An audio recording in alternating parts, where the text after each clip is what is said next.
que são os metais pesados, afinal?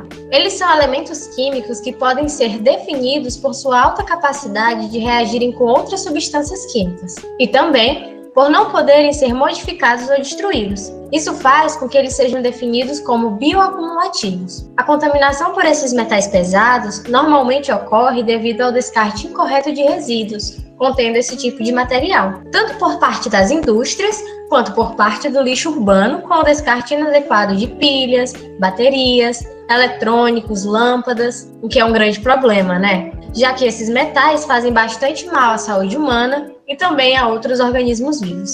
O problema central associado à contaminação dos solos por metais pesados se deve à existência de formas biodisponíveis desses elementos. E aqueles metais encontrados nas formas solúveis são os que apresentam maior disponibilidade, tornando elas as formas mais preocupantes. Exatamente. Na forma solúvel, o metal está na forma iônica, ou de complexos orgânicos, e é facilmente absorvido pelas plantas ou é lixiviado, podendo atingir os corpos d'água subterrâneos. A lixiviação é o movimento de materiais solúveis na matriz do solo, pelo efeito da água que escorre e causa erosão, ou a água que infiltra no solo em direção ao lençol freático. Ela acontece quando a carga crítica do solo é superada ou reduzida devido às mudanças ambientais, fazendo o solo funcionar como um dreno e não mais como um filtro. Isso aí! Já na forma trocável, o metal ligado eletrostaticamente em sítios de adsorção carregados negativamente na matéria orgânica ou em minerais pode ser facilmente trocado por íons presentes na solução do solo, sendo então biodisponibilizados. É importante lembrar que as populações estão expostas aos poluentes de várias maneiras. Isso pode acontecer pelo consumo de alimentos, de água, por via inalatória,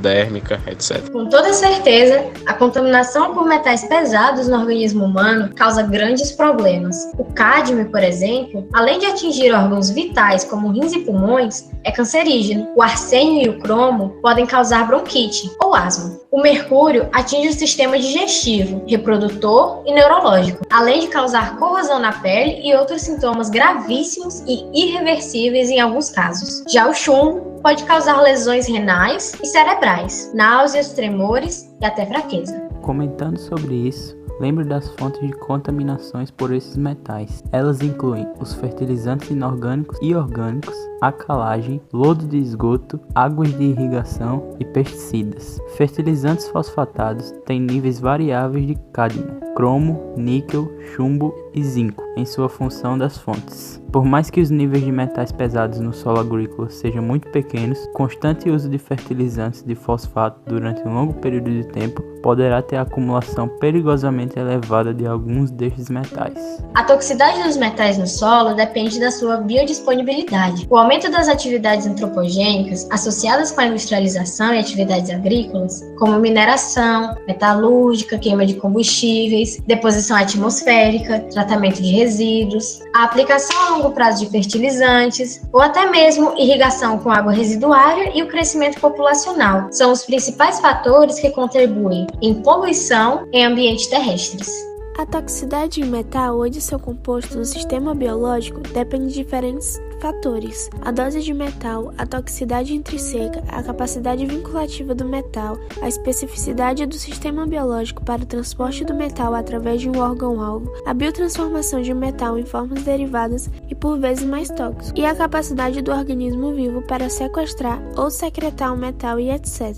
A solubilidade de certos metais ou dos seus compostos em água ou em meio lipídico pode influenciar a sua própria acumulação de um sistema biológico e, consequentemente, o seu efeito tóxico. Os metais pesados interferem nos processos fisiológicos, tais como troca gasosa, a fixação de CO2, a respiração e a absorção de nutrientes. E sua absorção não é linear por conta das concentrações crescentes. E os fatores que influenciam isso são temperatura, pH do solo, aeração do solo, fertilização, a concorrência entre as espécies de plantas, o tipo de planta, seu tamanho, o sistema radicular, também a disponibilidade dos elementos nos depósitos de solo ou foliares, o tipo de folhas umidade do solo e de fornecimento de energia da planta para as raízes e folhas. Como em todos os organismos vivos, as plantas são muitas vezes sensíveis, tanto para a deficiência e quanto à disponibilidade de alguns íons de metais pesados. Íons como cádmio,